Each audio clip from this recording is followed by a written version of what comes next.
Hey everybody, I'm back today with my second layout using the watermelon sugar kit from Clique International. I am going to start this layout by creating a band of rainbow across the right side of my page. So I'm going to go ahead and just add color. I'm using all of my Catherine Pooler inks, my life-changing brushes from Pink for Studio, and this stencil is it's an older one from Wild Whisper. It's not in the shop anymore. It was called Soda Fizz.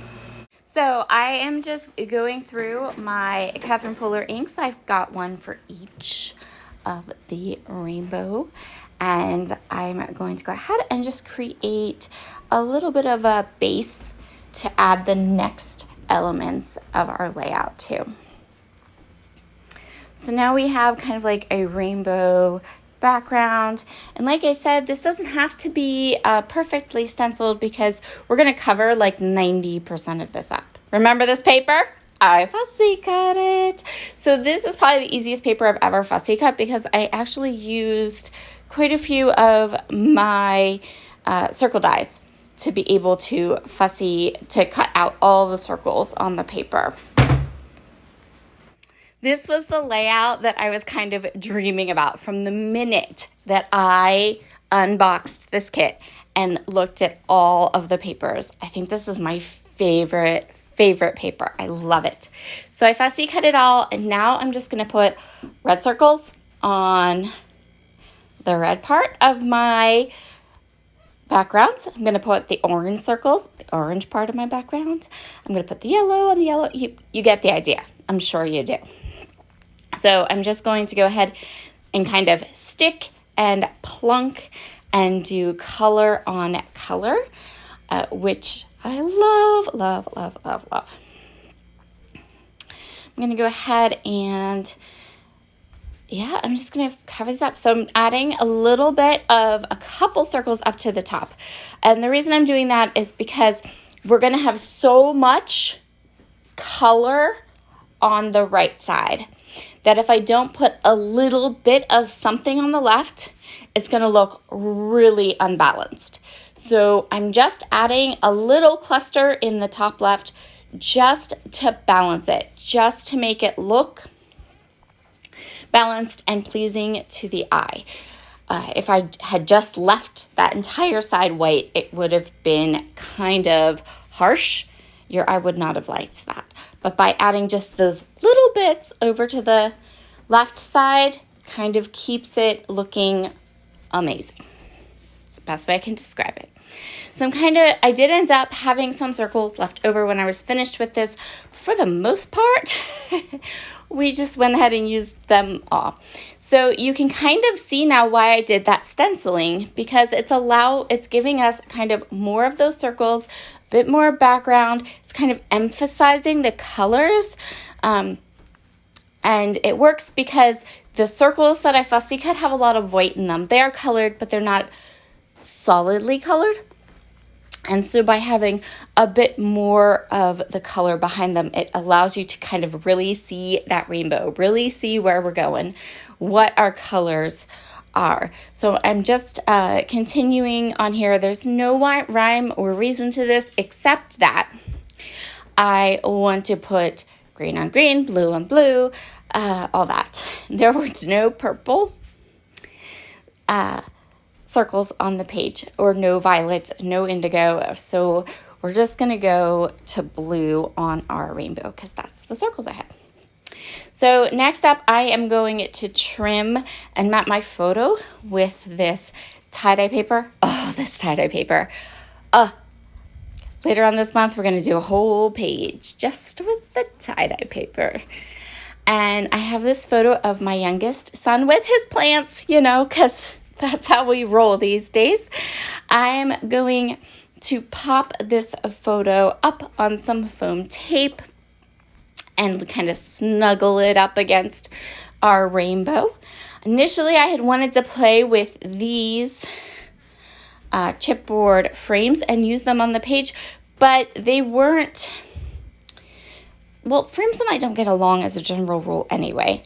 And I had a hard time kind of deciding if I really wanted to put them on. And in the end, they don't make it on the layout, but they are really cute.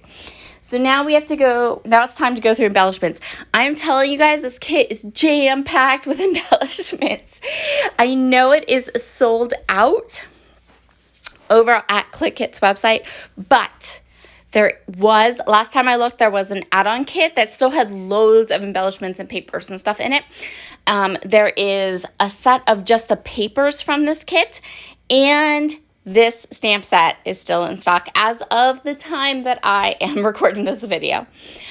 This stamp set, I would highly recommend it for scrapbooking because it's gorgeous, and it's just one of those kind of all-purpose, definitely usable stamp sets that you can use for all of your crafting, all of your scrapbook pages.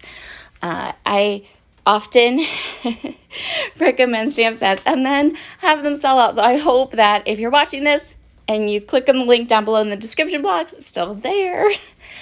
I am, again, just doing color on color. So I'm putting blue down towards the bottom. I am putting some of the green by the photo because I want to keep the color on color. So I have a couple of chipboard pieces that have this same kind of hexagon shape to it, but those little kind of dots or kaleidoscope images, I'm going to use those and kind of put them color on color. I'm going to do some stamping to kind of have a little bit of the floating color. I've added my title just using some foam thickers from my stash. The boy who stares at plants. He's so in love with his greenery. It's really funny. And I so want to document this because I mean he's 15 and I feel like this is the summer where we are finding the things that we really love. So we're finding our hobbies, we're finding the things we really like. And so far for him, it's cars and plants. So, yeah, I mean, he's always liked cars, but he's kind of like crazy about them this summer, and the same with the plants. So I've actually been kind of keeping my eye on the local area to see if we can hit a car show sometime this summer. So we'll see if I can make that happen. And then I'll have car layouts I'll need to do. I love these clear black stickers from Studio 40. They really add just a lovely pop to my different areas of my layout. They are super cute. Oh, I think I pulled that one off and put it back down. And this is another thing. They're very forgiving too. You can take them off and put them back and it's okay. The last little bit I'm going to add to this layout are these enamel dots. These are the coolest little enamel dots ever. They're like epoxy dots. They're kind of like gummy feeling. They're really different. They're not like a hard, you have to see them to believe them, I guess. But I'm just going to sprinkle them about, again, color on color in all the different areas of my layout. And this is where we call this one finished. Thank you so very much for joining me today. I hope you enjoyed this layout. It came together really fast. But it's so pretty and so cute. I will link any of the watermelon sugar items that are still in the Clique Kits shop in the description box below. Have a wonderful, wonderful Thursday. Bye.